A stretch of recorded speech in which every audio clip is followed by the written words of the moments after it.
Барлық киносүйер қауымға сәлем. 2017 жылы жарық көрген керемет драма жанрындағы «Одаренная» фильміне қысқаша шолу жасаймыз. Хан кино каналы сіздермен бірге. Арнада тек қана үздік фильмдер мен сериалдар.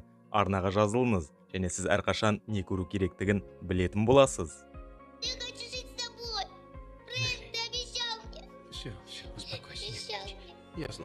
Флорида штатының жанындағы шағын қалада 7 жасар Мэри Адлер өзінің нағашысы және іс жүзінде қамқоршысы Фрэнк Адлермен бірге тұрады. Қыздың ең жақын және мүмкін жалғыз досы 43 жастағы көршісі Роберта. Мэри мектепке 1-ші сыныпқа баратын күн келеді. Мэри болса барғысы келмейді. Өйткені қызықсыз мектепте жаңа ештеңе білмейтініне сенімді, бірақ Фрэнк баруын талап етеді. Роберта неге екені белгісіз балаға қатты алаңдайды. Оның оқуын үйде жалғастырғаны жақсы болар еді деп сенеді. Бірақ нағашысы жиенін мектепте құрдастарымен араласуы керек деп санайды. Мэри өзінің сыныптастарымен мейірімді мұғалімі Бонни Стивенсмен танысады. Мұғалім балаларға 2+2 сияқты оңай математикалық мысалдарды береді. Мэри мұның тым оңай екенін айтады. Содан кейін мұғалім 1-ші сынып оқушысына 3 таңбалы сандарды көбейтуге дейін қиынырақ тапсырмаларды қояды. Біраз уақыттан кейін қыз жауап береді. Ал Бонни таңғалған кейпінде калькулятормен тексереді. Мэри алынған санның квадрат түбірін шығару арқылы мұғалімді одан бетер таңғалдырады. Мектептің 1-ші күннен кейін Бонни Фрэнкпен кездесіп, оның жиені данышпан екенін айтады. Алайда Фрэнк мұны жоққа шығарып, Мэри тек өзінің санасында күрделі мысалдарды есептеу әдісін меңгергенін алға тартады. 7 жыл бұрын Диана, Мэридің анасы және Фрэнктің әпкесі, болашағынан көп үміт күттіретін математик.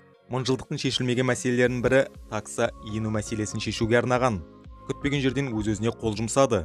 Тек ағасы ол кезде небәрі 6 айлық немере қарындасын асырап алатын ешкім болмағандықтан оны қамқорлыққа алуға келіскен. Фрэнк колледж оқытушысы ретінде жұмыстан шығып, Мэримен бірге шағын қалаға көшіп, өзін және қызды асырау үшін қайықтарды жөндей бастайды. Алғашында Фрэнкке сәбимен жалғыз болу қиын болғанымен, бірте-бірте оны өз қызындай жақсы көріп, екеуі көп уақыт бірге өткізді. Нағашысы қызға бір көзді мысықты асырап алуға рұқсат берді. Оны Фред деп атады. Әуелгіде әдеттегі құрдастармен келіспеушілікпен мектептен зерігуіне қарамастан, Мэри басқа балалармен қарым-қатынас жасай бастайды. Қыз Фредті мектепке әкеліп, сыныптастарына өзінің сүйікті үй жануары туралы әңгімелейді. Бонни Фрэнктің сөзіне қарамастан, Мэридің ерекше бала екеніне сенімді. Мұғалім қызға жоғарғы сынып оқушылары үшін қиын математикалық тест береді. Ол оны бір қатесіз шешіп, әйелдің болжамын растайды. Тағы бір күні Мэри балалармен мектеп автобусында келе жатқанда, бұзақы Джастинді шалып, оны жарыс үшін жасаған макетін бұзады. Оқушылар күле бастайды. Тек Мэри ғана сыныптасын қорғайды. Содан кейін бұзақының мұрнын кітаппен жарады. Мектеп директоры Мэриді нағашысымен бірге шақырып алып, Мэри сөгіс алады. Мектеп директоры сыныптасы күтпеген жерден Мэриді дарынды балаларға арналған академияға ауыстыруды ұсынады. Алайда Фрэнк ұсыныстан үзілді-кесілді бас тартады. Ол өзінің жиенін лайықты адам болу өсуін қалайды. Бонни Фрэнктің мақсатын түсінбейді. Мұғалім барға барғанда Фрэнкті кездестіріп, оның жиені туралы сұрайды. Фрэнк өмірінің соңғы күндерінде қатты күйзеліске ұшыраған әпкесінің қайғылы өлімі туралы айтады. Бірақ ол өз проблемаларымен жүріп, оған назар аудармады. Мэридің қорқақ әкесі қашып кетті. Ал әжесі Эвелин немересінен бас тартты. Сондықтан Фрэнк қызды қамқорлыққа алып, өмірін толығымен өзгертуі керек болды. Өйткені Диана қызының қалыпты балалық шағы болғанын шынымен қалаған. Мектеп директоры Эвелинге оның тамаша немересінің таланты олардың кәдімгі мектебінде ешқашан ашылмайтынын хабарлайды. Мэри анасының данышпандығын мұра еткенін білген әжесі бірден Фрэнктің үйіне келеді. Өмір бойы математик болған Эвелин немересіне сирек кездесетін математика кітабы бар MacBook береді. Ол қыздың күрделі есептерді шешуге деген сүйіспеншілігі туралы біледі. Фрэнк Мэридің ғылыми жұмыстарға қызығушылық танытқанын көргенде ренжиді. Эвелин ұлына немересі болмаса ешқайда бармайтынын айтады. Бірақ Фрэнк қызды жай ғана бермек емес. Фрэнк анасына Диананың өлімін еске түсіріп, оның тағдырын қайталамау үшін Мэриге мүмкіндік беруді сұрайды. Эвелин қызының әлсіз болғанын, ол бас тартқанын, сондықтан өз-өзіне қол жұмсағанын мәлімдейді. Әжесі Фрэнкті көндіре алмайтынын түсінеді. Сотқа беремін деп қорқытып, кетіп қалады. Мэри әлемдегі барлық нәрсені ұмытып, есілдерді математика болады. Сондықтан Фрэнк жиенін таза ауада серуендеуге алып кетеді. Фрэнк бірінші сот отырысында қара нәсілді қорғаушы Грегпен бірге келеді. Өйткені оның қымбат адвокат алуға мүмкіндігі жоқ. Сонымен бірге Эвелин табысты және жоғары жалақы алатын қорғаушы Обриді жалдайды. Обри Фрэнк Мэридің заңсыз асырап алғанын айтады. Қыздың өмір сүру жағдайы да көңіл қуантарлық емес. Грег қызды Фрэнктің асырап алуы оның қайтыс болған әпкесінің қалауы деп жауап береді. Сонымен қатар екінші тараптың қалған дәлелдерін жоққа шығарады. Сондықтан сот Фрэнктің жағына шығады. Сонымен бірге Эвелинге мезгіл-мезгіл немересіне келіп тұруға мүмкіндік береді. Мэри кешті Робертмен бірге өткізеді. Фрэнк барда Боннимен кездеседі. Алкогольге мас болған екеуі Фрэнктің үйіне барады. Таңертең Бонни оралған Мэримен бетпе-бет келгенде өзін өте ыңғайсыз сезінеді. Көп ұзамай Эвелин Мэриді Бостондағы үйіне бірнеше күнге әкеледі. Әжесі қызға анасының фотосуреттерін көрсетіп, анасының өмірін ең қиын математикалық есептерді шешуге арнағанын айтады. Эвелин немересін Бостон университетіне әкеледі.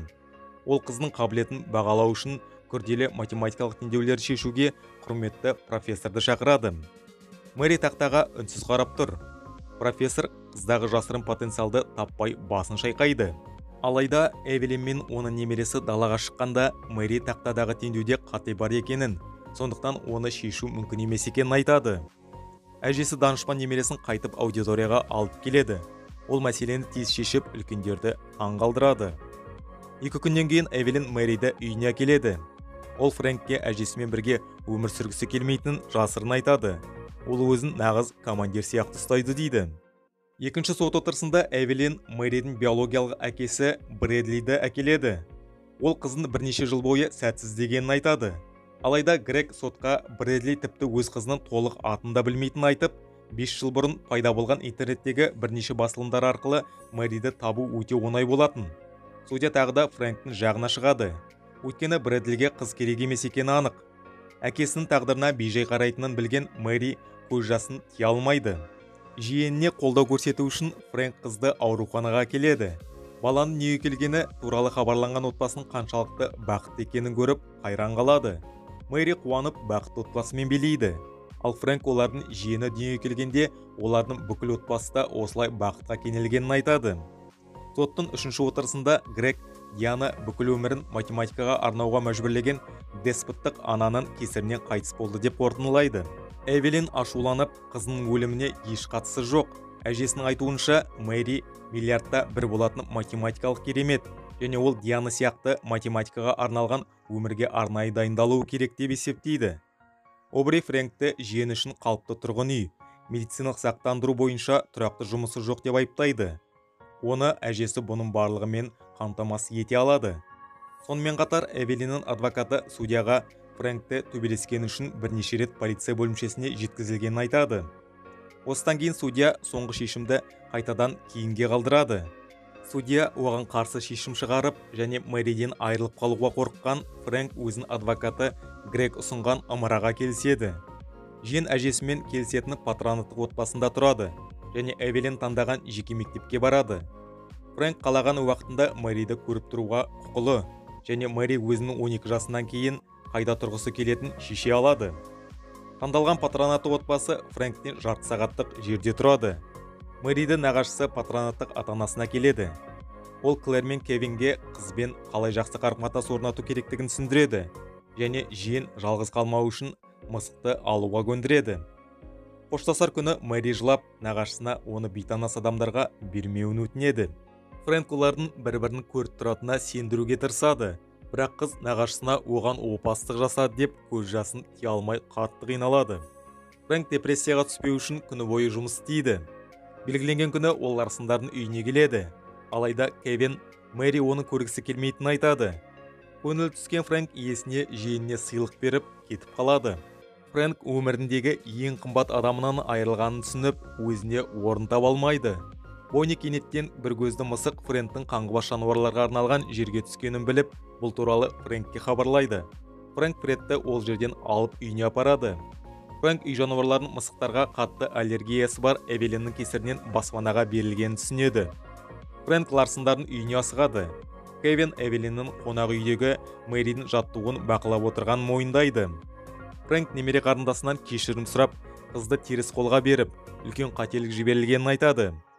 Фрэнк Эвелинге Диананың токса мәселесін шешкенін мойындады. Бірақ ол шығармалары анасы қайтыс болғаннан кейін ғана жарияланады деген шарт қойды. Фрэнк Мэриді Диананың қолжазбасына ауыстыруды ұсынады. Әжесі еш ойланбастан келіседі. Өйткені қызының жазбаларында оның өмірінің барлық мәні бар. Фрэнк Диананың өлімінен кейін аз уақыт бұрын мәселенің шешімін тапқанын, содан кейін ол өмірдің мәнін жоғалтып, өз-өзіне қол жұмсағанын қосады. Ал Эвелин Мэримен бірге қымбат қолжазбаға қарап, өзінің қаншалықты қорқынышты ана және әже екенін түсінеді. Фрэнк пен Мэри үйге қайтады. Нағашысы қызды ғылыми академияның студенттеріне арналған математика курсына жіберуге келіседі.